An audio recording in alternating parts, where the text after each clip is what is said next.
Hey everyone, Tin Man here, back with a guide for a really fun comp for Teamfight Tactics that I have been playing a lot up in Master and Grandmaster ranks. While it may not be the most popular or most powerful build right now in the meta, I do think it has a lot of potential, and I've been having success with it. So without further ado, I'd like to introduce Space Jam, named because we'll be using Space Pirates to dunk all over our enemies.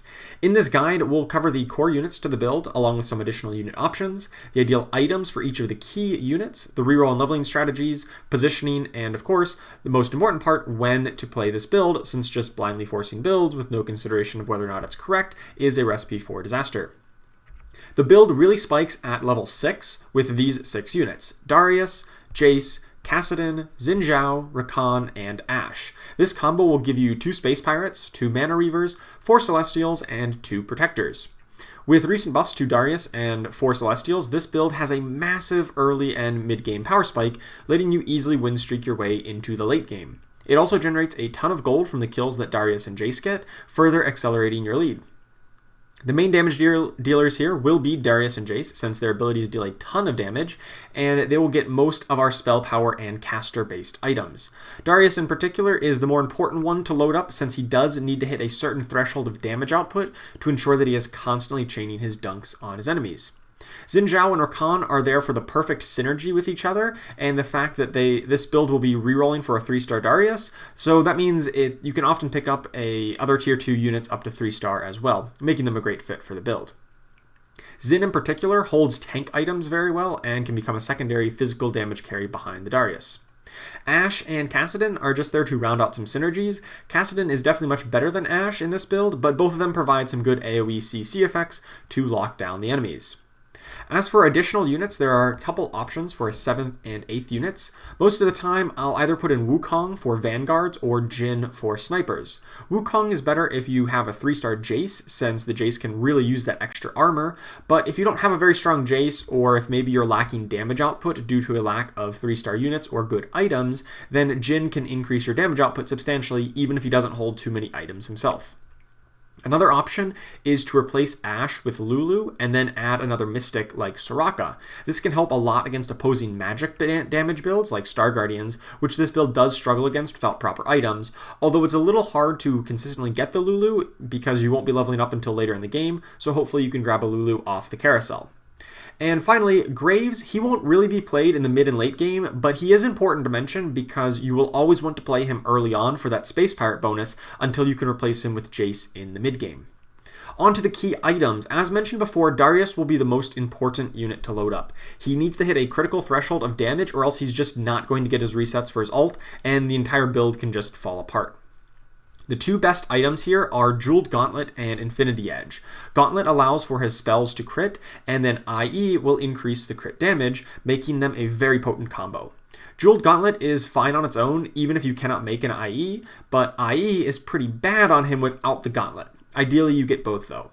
If you have to though, you can replace these with other spell power items like Luden's Echo or Rabadon's Death Cap, but the strongest and most consistently achievable combo is going to be Gauntlet and IE. For a 3rd item, you really want to give him a defensive item. You don't want him to become a glass cannon because if he gets stunned or CC'd, he can drop very quickly. I like Trap Claw in most cases, but the perfect loadout would then require 3 sparring gloves, which is sometimes hard to achieve. Other options include Quicksilver, which is great against Star Guardians or other builds that have a lot of CC effects, or Guardian Angel, which is just good in cases where he might get burst down by something like a Jin or Aurelia, so he can get back up and keep dunking. After Darius, Xin will hold a lot of the other items that you get. Since there's very little overlap, since Xin mainly wants defensive items like Bramblevast, Titan's Resolve, and Dragon's Claw, he already hits plenty hard enough, and the longer he survives, the more casts he gets, which gets him more HP thanks to the Protector bonus. Hand of Justice is also a pretty good item on Xin, since every one of his bonus attacks from his ability will trigger that heal, but it does require a Sparring Glove, which, as mentioned before, are in much higher demand on the Darius. Other than those 2, Jace and Kassadin will take the bulk of the remaining items, especially spell power items. Ionic Spark is so insanely good in this composition, since most of the damage is magic damage from Jace and Darius. I would definitely prioritize putting this Ionic Spark on whoever you're most likely to get up to 3-star, because they're going to survive for longer into the fight, and then stick that unit front and center to hit the most possible enemies. Otherwise, both of them hold a lot of items very well, not just spell power items, but also tanky items if you don't want them on Xin. One special note about Protector's Chest Guard, I generally don't put a very high priority on getting Protector's Chest Guard, but it is pretty good in this build, and since we're already running 2 Protectors, it is worth a mention. It's a good defensive item for Darius if you don't have one of the other defensive options mentioned above. If you do though, then it's fine to put on Kassadin or Jace as well, since they'll benefit from the shield and hopefully get to cast multiple times. If you do get this, then for the 7th unit, Nico becomes a strong option to complete 4 Protectors. Let's talk a little bit about the leveling and reroll strategy of this build. In the early game, you'll want to just play it like normal, ideally hitting level 6 on either round 3.2 if you're doing well, or by 3.5 if you want to save a little bit of gold and delay the level up. At level 6, you want to have all of the core units mentioned before, and then start rerolling to get as many 3-star units as possible.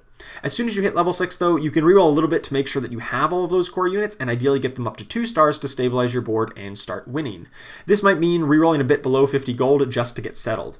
Once you have everyone at 2 star though, you should really only be rerolling the excessive gold above 50, unless you're losing a lot and need those upgrades right away. This will maximize your income and your chances of getting all of the units to 3 stars, so be patient. Of course, our bench space and gold is going to be limited, so we do need to prioritize. Darius and Jace are going to be the most important ones to get up to 3 star, since they deal so much damage at that point, and they generate a lot of gold with their kills, making it a good return on the investment. After that, Xin Zhao is the most important, especially if we have a lot of items for him, and then Kassadin and Rakan are good to get up to 3 star, but a bit lower in priority than the others, so if you have maxed out bench space and you need room, then you can sell off these guys first. I almost never try to go for Ashe to 3 star just because there's so many higher priority units and you just generally don't have the gold or bench space to afford Ashe. You'll be spending a lot of the game at level 6, but eventually you will hit level 7, ideally once you have a couple of 3 stars and a unit to put in at level 7. The odds at level 7 for the 3-cost units like Jace and Kassadin actually will improve, but the odds for the 2-cost units like Darius and Xin Zhao will decrease, so ideally you have those 2-cost units upgraded before leveling up. I rarely go to level 8 with this build, only if it's really in the late game and I'm already ahead and have found all of my 3 stars. At that point, another unit like Wukong or Jin can come in, or the pair of Mystics if the remaining opponents have a lot of magic damage. As for overall timings, you should be aware that this build really hits its main power spikes in the early and mid game. A 2-star Darius just crushes the early game, and the 6 core units is very strong once you start rerolling a bit. That means that this build ideally should be win streaking through most of Stage 3 and into Stage 4. In order to compete later in Stage 4 and into Stages 5 and 6, you really need to be hitting a lot of those 3-star units. We run very few Tier 4, Tier 5 units, so the only way to keep pace with opponents who are leveling up more than we are is to get several of those 3-star units. Here's an example positioning. Since most of our units are melee, they'll often just be placed up on the front line somewhere, but there's a little bit of subtlety to the optimal spots. Rakan and Xin are the tankier units on the team since they get the shield from the Protector trait, so I tend to like to put them in more exposed positions, like Rakan here on the corner. Any opponent stacked in the back left corner will all focus on Rakan, letting him cast initially very quickly. Darius and Kassadin are both Mana Reavers, but the Mana Reaver debuff does not stack if they both attack the same target, so ideally they are going to be separated by a few spots to ensure that they're debuffing separate enemies and that their Mana Reaver trait is not wasted. Speaking of Darius, I like to offset him one spot back just to ensure that no opponents will initially attack him and burst him down. If he's up on the front line, and opposing Jin or Aurelia could lock onto him and crush him before he gets multiple casts off. If you do have a GA though, you can feel free to put him up on the front line because you know he's going to get back up after being burst down. I also like having Ashe on the same side as Darius. While she'll often be hit by like a Blitzcrank hook or quickly killed off by an infiltrator, if she does survive, she does help to soften up Darius's target to ensure that they are sub 50% health for whenever he dunks them. One note about Ionic Spark, since ideally you want it to be centrally located, since if it's on the edge, then it will lose half of its effect radius off the board. But you also want to make sure that whoever Darius is attacking is within range of the magic resist aura to help Darius get a reset off, like Jace is here, holding it right next to the Darius. So when should you play this build? This is the most important section since it's almost never correct to just blindly force a build, and you have to know what to look for that indicates that you should go for it. In this case, you really want an early Infinity Edge or Jeweled Gauntlet, ideally, to ensure that Darius is going to be hitting really hard. For this reason, you should prioritize Sparring Glove on the opening carousel if you want to try this build. Alternatively, Needlessly Large Rod is also good since so many spell power items are very strong in the build. If you do manage to get an early Darius or Jace, even just at 1 star, I would definitely consider pursuing this, because those are the keys to completing an early Space Pirate synergy to rack up that bonus gold. While this build may not be very popular right now, and any opponents who are taking Darius or Jace will most likely move on from them eventually into a different build, do be aware that of anybody picking up Xin Zhao or Rakan for a Protector's build. They will most likely try to 3-star the Xin Zhao and Rakan, and then you'll be contested, making it harder to get those 3-star units of your own.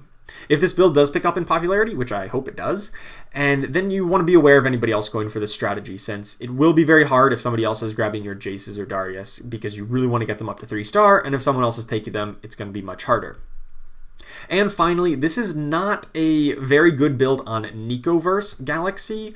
Remember when I said earlier that this build is focused on a mid-game power spike in stages 3 and 4?